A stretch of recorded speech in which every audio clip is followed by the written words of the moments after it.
एक मंत्र राजी कैसे होते हैं जी? बोलिए एक मंत्र ऐसा है, उस मंत्र की प्रबलता में भगवान नारायण राजी हो जाते हैं और पापी से पापी जीव को भी अपना बना लेते हैं। तो लक्ष्मी जी ने मंत्र दिया नारद जी को, ओम नमो भगवते वासुदेव। जो मंत्र नारद जी को मिला, नारद जी उस मंत्र में ऐसे डूब गए कि सुध भूलकर कमल। जब श्री बद्रीनाथ भगवान विश्राम करते हैं, पट जब बंद होते हैं, तो मेरे नारायण के हृदय से बाहर जो लक्ष्मी जी का मंदिर है, वहां से लक्ष्मी जी को लाकर हृदय से लगाया जाता है और भगवान को एक कम्मल पूरा घी में उसको लपेट कर, पूरे घृत में उसको लगाकर, गौ माता के घृत में उसको लगाकर नारायण को भगवान शिव का स्मरण कर कर लपेटा जाता है। भगवान नारायण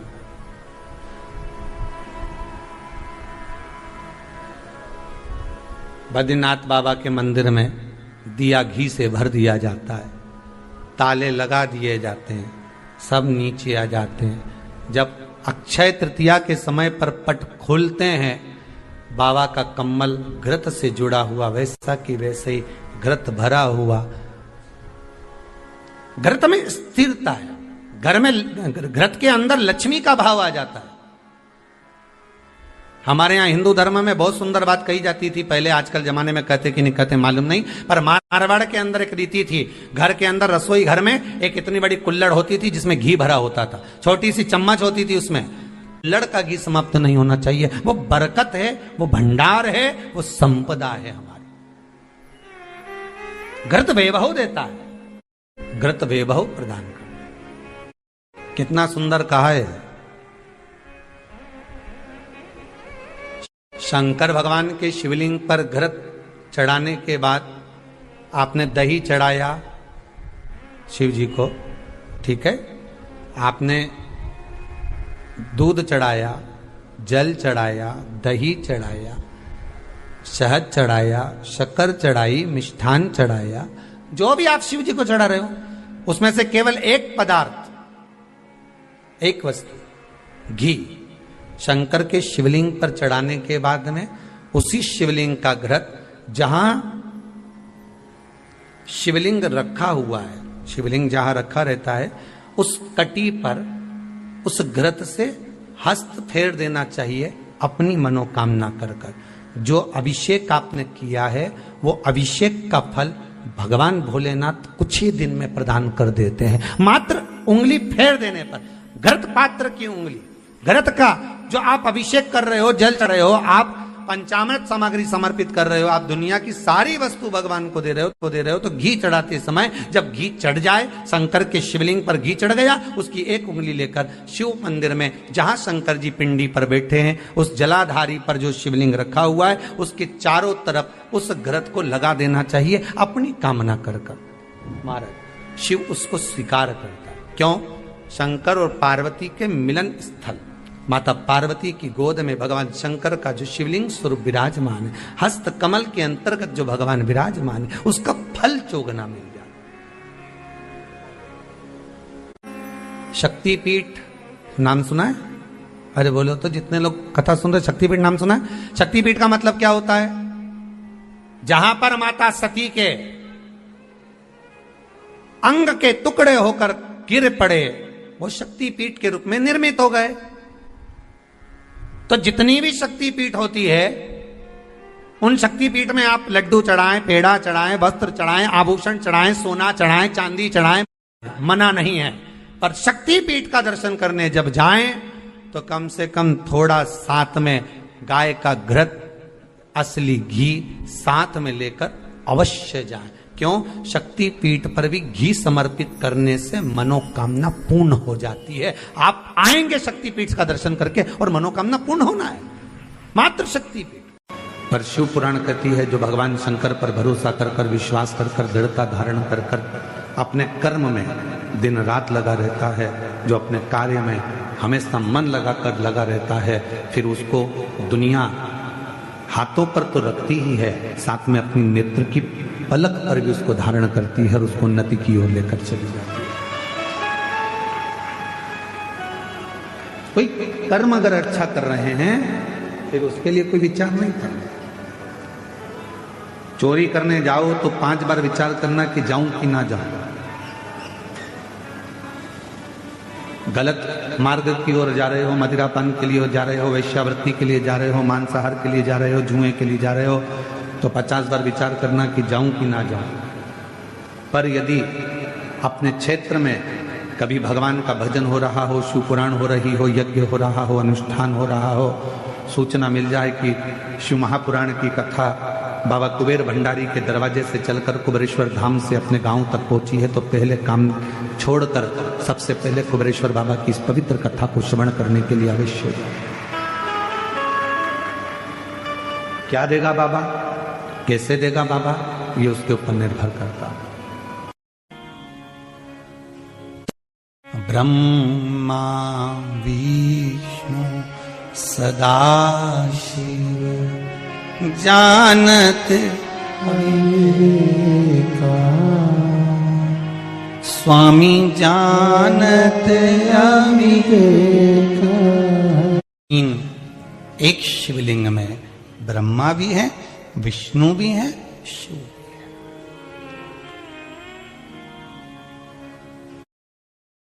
आप अगर शंकर भगवान के शिवलिंग पर जल चढ़ा रहे हैं तो केवल शिव को नहीं चढ़ा रहे हैं अकेले, आप केवल शंकर भगवान को जल अकेला नहीं चढ़ा रहे हैं। आप अगर शिव को जल चढ़ा रहे हो तो ये तुम्हारे ध्यान में रहना चाहिए कि हम शंकर को नहीं, हम 33 कोटि देवताओं को जल समर्पित कर रहे हैं। हम केवल शंकर को नहीं, भगवान शंकर के 13 बच्चों को भी जल समर्पित कर रहे हैं। हम केवल शंकर को नहीं, मां जगत जननी जगदम्बा जगत धात्री मां दुर्गा भवानी को भी जल समर्पित कर रहे हैं। केवल एक शिव नहीं है। 3 ताली शिव जी के, और केवल 3 ताली आपने ही नहीं, भगवान शंकर ने अमरनाथ की गुफा में बैठकर पार्वती को जब अमर कथा सुनाई तो वहां भी शिव जी ने 3 ताली बजाई तो पक्षी उड़ गए, और एक तोते का अंडा कोटर में गिर गया था। उस तोते के अंडे में से तोते का बच्चा बाहर निकल गया था। उस तोते के बच्चे ने अमर कथा सुन ली थी। उस तोते का बच्चे का नाम ही शुभदेव हुआ था। जरा विचार करिए 3 ताली का प्रमाण कितना है जो शिव पूजन में बजाई जाती है, शंकर की आराधना में। कहा आपके पास बेलपत्र नहीं है, आपके पास जल नहीं है, आपके पास धतूरा नहीं है, शमी पत्र नहीं है, कुछ चढ़ाने के लिए फूल पंखड़ी नहीं है, कुछ मत दो, शिव मंदिर में जाओ 3 बार ताली का नाद करिए, शंकर प्रसन्न हो घरदानी भंडारा भर कर ही भेज देगा। आप दिल से कहो तो,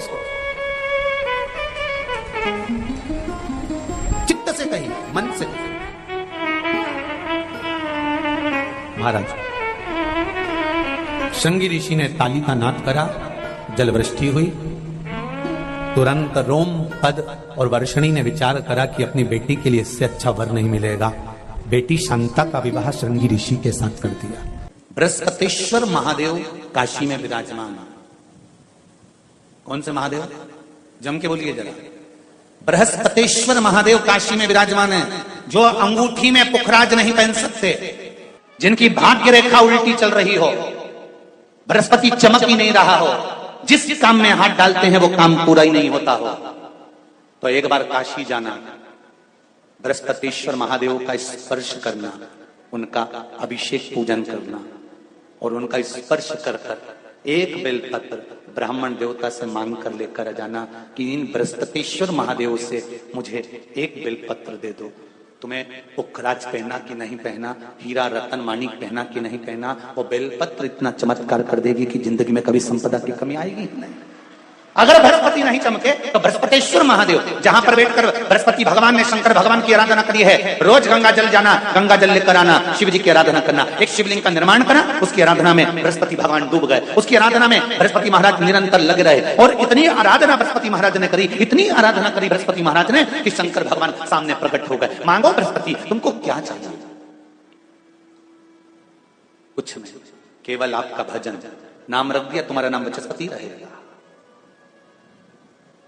बृहस्पति भगवान का एक नाम बृहस्पति भी रख दिया, और तुम साधारण नहीं रहोगे, तुमने मेरी आराधना करी है तो देवताओं के गुरु बनकर विराजमान होगे। जब हम करते हैं, सौभाग्यवती नारियों को जब हम सुहागिलों को जब हम बुलाते हैं, मांग में सिंदूरा देते हैं, गोदी में चना और गुड़ डाल देते हैं उसके, तो ये चना गुड़ का महत्व क्या है? कभी सौभाग्यवती नारियों से या जितनी सुहागवती माताएं हैं, जो बुजुर्ग घर की माताएं हैं, उनसे पूछना कि सुहागिल जब हम करते हैं 11, 5, 7 बिठाते हैं, उनकी गोदी में चना और गुड़ जो हम डाल देते हैं, ये प्रसंग कहां का, ये प्रसंग का सार तत्व कहां से?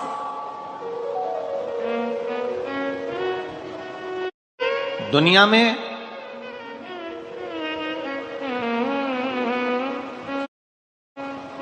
सब चीज में मिलावट हो सकती है,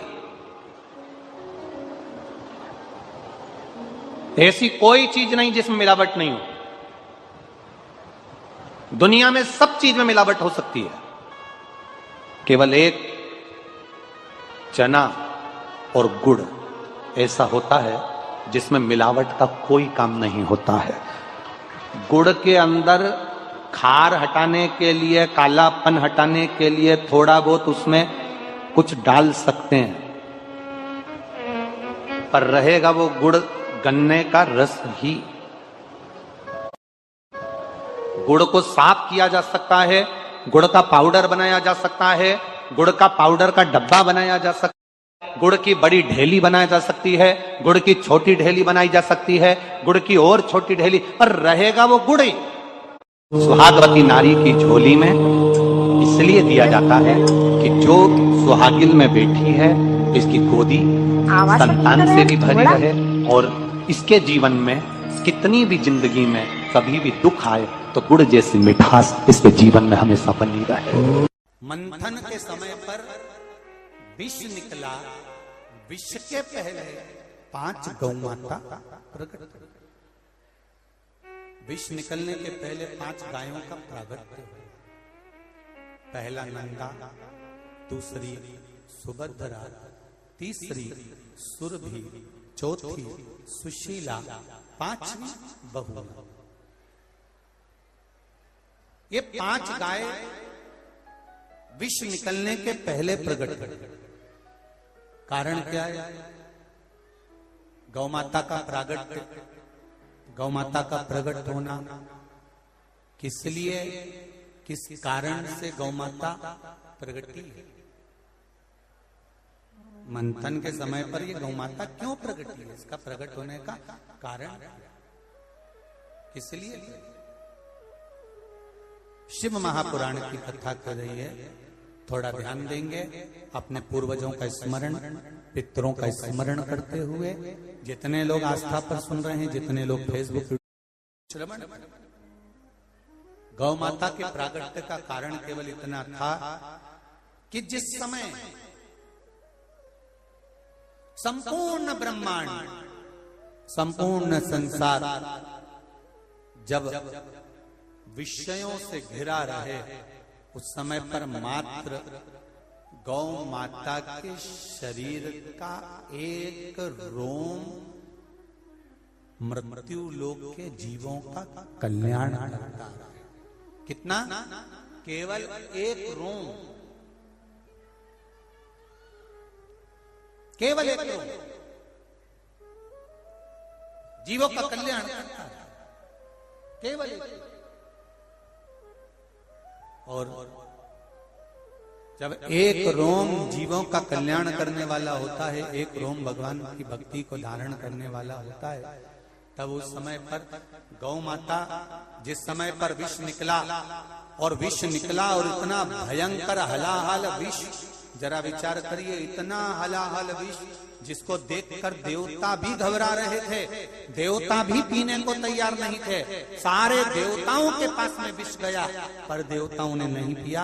आखिरी में सारे देव उस विष को लेकर तुरंत देवाधिदेव महादेव के पास पहुंच गए और शिव जी के पास पहुंचकर कहा कि बाबा, ये विष आया है, आप पी लीजिए। शंकर कौन? घर के सबसे बड़े। शिव कौन? घर के देव, अधिदेव, महादेव। जो घर की ठंडी रोटी, घर का ठंडा खाना, घर का ठंडा भोजन किसके हिस्से में आता है? जो घर का बड़ा हो, उसके हिस्से में। माता लक्ष्मी एक बार भगवान विष्णु से प्रश्न करी है कि ये सारा ठाट भगवान नारायण, आपको बैकुंठ का राज्य कैसे मिला? आप बैकुंठ के अधिपति कैसे बने? आपको जो बैकुंठ कैसे प्राप्त हुआ?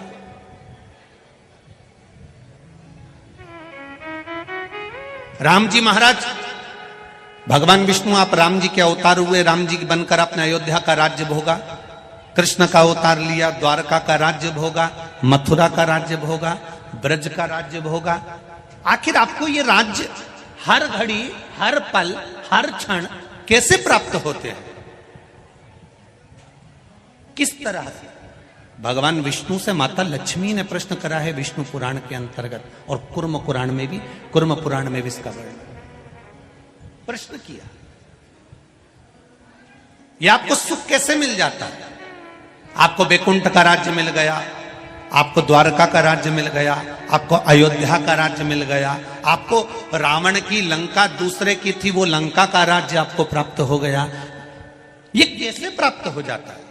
भगवान विष्णु ने अपनी धर्म पत्नी माता लक्ष्मी से कहा, लक्ष्मी मैं प्रतिदिन शंकर के शिवलिंग की आराधना करता हूं। लक्ष्मी जी ने कहा, क्या नाथ मैं शिवलिंग की आराधना कर सकती हूं? क्या मैं शंकर के शिवलिंग का पूजन कर सकती हूं, उसकी आराधना कर सकती हूं? भगवान कहते हैं, भगवान विष्णु ने माता लक्ष्मी से कहा, लक्ष्मी सारे देवी देवताओं ने अलग अलग शिवलिंग का निर्माण करा। किसी ने पारद का शिवलिंग बनाया, किसी ने मोती का शिवलिंग बनाया, किसी ने स्फटिक का शिवलिंग बनाया, किसी ने स्वर्ण का शिवलिंग बनाया, किसी ने हीरे का शिवलिंग बनाया, किसी ने पन्ना का शिवलिंग बनाया। तुम्हारी मर्जी पड़े, तुम वो शिवलिंग का निर्माण करो। माता लक्ष्मी ने सुंदर आनंद के साथ एक पुखराज का शिवलिंग का निर्माण करा और सुंदर माता ने उस शिवलिंग की आराधना और पूजन करना प्रारंभ कर दिया। अब क्या मिला माता लक्ष्मी जी को? लक्ष्मी जी को मिला क्या?